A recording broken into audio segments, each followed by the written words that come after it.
Hi, this is Brian. Welcome back to another episode of Philosopher's Notes TV. Today we've got another great book. I read this one on Kindle, so we just got the Philosopher's Note. The Power of Rest by Matthew Edlund, MD. Great book. We've been taking a look at rest and sleep and naps. We had Take a Nap, Change Your Life. We had Power Sleep, and now we have the Power of Rest. Rest is unbelievably important. What's cool about this book is we're going to talk about active rest versus passive rest. So you can sleep, you can nap, those are passive forms of rest, and you can actively rest throughout the day. Really cool concept. We're going to talk about that in this quick episode. But first, real quick, Matthew Edlund is a medical doctor based out of Florida. He runs the Center for Circadian Rhythms down there. Sounds pretty cool. And you can find him at therestdoctor.com. One of the world's leading thinkers on rest. Good guy, good book.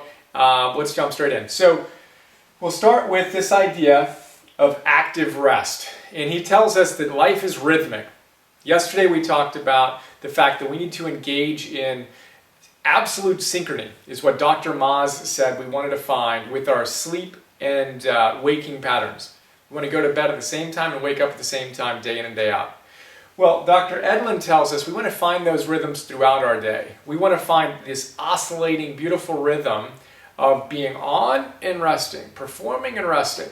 And we can do that by embracing this idea of active rest. Again, passive rest equals napping and sleeping. Active rest equals things we could do during the day in 4 different domains to rejuvenate ourselves. Those 4 domains we're going to take a quick look at now are mental rest, physical rest, social rest, and spiritual rest. And we'll take a look at one primary way we can engage in each of those types of active rest throughout our day. So, let's start with mental rest. If you haven't noticed, our minds are quite busy. You may have noticed. Thought to thought to thought to thought to thought to thought to thought to thought. Now, of course, we rest when we're sleeping passively or napping passively. But how do we actively rest our minds? What do you think? What's one thing we talk about again and again and again throughout these episodes? If you guessed meditation, the fact that we can meditate to actively rest our minds, you are correct. Meditation is huge. We know that it grows our prefrontal cortex, actually enhances the connections. Neuroplasticity tells us we literally can rewire our brains by engaging in meditation. It's also the primary way to mentally rest. If you haven't picked up a meditation practice yet, what are you waiting for? Even if it's just a minute a day, give yourself that minute. And we don't need to make it complicated.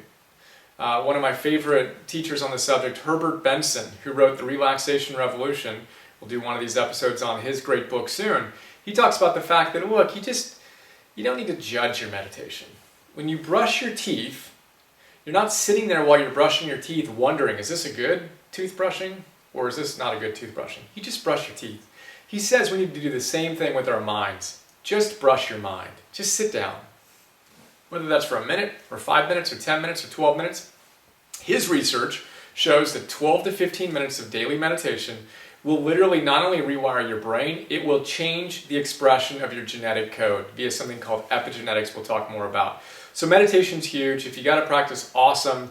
If you don't, start one, a minute a day. It's 5 deep breaths. Inhale to 4, exhale to 6. You just meditated. You do that 5 times, you just meditated for a minute. Don't make it a big deal, but do make it a consistent practice. And that's connected to the second way that we can actively rest, which is physically. So again, passive rest, napping, sleeping. Active rest physically. What can you do to actively rest physically? That's what you do. One way you can do it, you breathe. And again, Dr. Edlund gives us a bunch of examples, but the most powerful one is breathing. Just the act of breathing deeply, which we talked about a lot in our mental training episodes. Just that act of taking in a deep breath. Let's do it right now. Breathe in to a count of 4 or 5,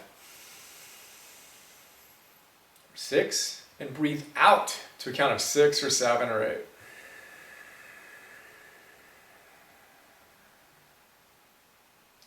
That one deep breath restores our physical selves. It also boosts our willpower. It's an amazing thing to do. And the cool thing about your breath is you can do it anywhere. You can be in your car sitting in traffic, and rather than complaining about it, you can just take a few deep breaths. You can be in a line at the grocery store or at the airport. Take a deep breath or 10. Another way that you can rest physically is to stand in mountain pose, which is basically your feet a little bit more than shoulder width apart, your body relaxed, your sit bones kind of hanging down, and just relaxed and grounded in this mountain pose. And then breathe. That's deeply restorative. Now you can be fidgeting while you're in line at the grocery store. You can sit in this mountain pose while you're in line or waiting for the elevator and take a few deep breaths. Those little moments of rest are huge. One of my favorite ideas on the subject of rest comes from Tal Ben-Shahar, who's quoting The Power of Full Engagement. And Tony Schwartz says, it's not that we work too hard, it's that we don't recover enough. It's not that we work too hard, it's that we don't recover enough. So again, active rest is a really cool way to bake in mini recoveries throughout the day. It doesn't need to be a 20-minute nap. It can be a 20-second, few deep breaths in the middle of our day, throughout our day, that rejuvenates us. So that's physical as an active form of rest. Another form of active rest is social. The act of hanging out with friends